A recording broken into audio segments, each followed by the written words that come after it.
ادي دقنا اهي.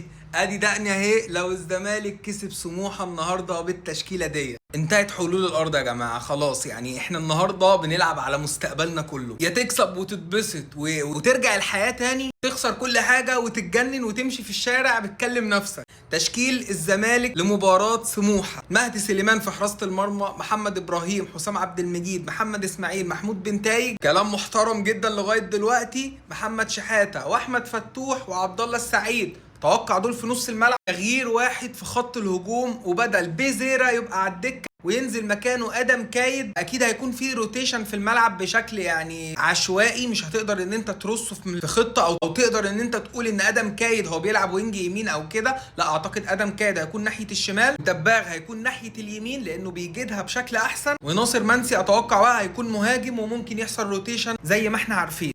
يا رب يكون ده التشكيل الامثل للزمالك ان شاء الله، ويكون على ايده المكسب والفوز والثلاث نقط، لان خلاص احنا ما قدامناش اي حاجه غير ان احنا لازم نكسب ماتش سموحه ونكسب ماتش سيراميكا الاخير عشان نقدر ان احنا نفوز بالدوري. يا رب ان شاء الله يكون معانا التوفيق وعلى خير باذن الله، وان شاء الله كل الجمهور اللي في الاستاد يروح مبسوط، وان شاء الله المهمه دي تعدي على خير.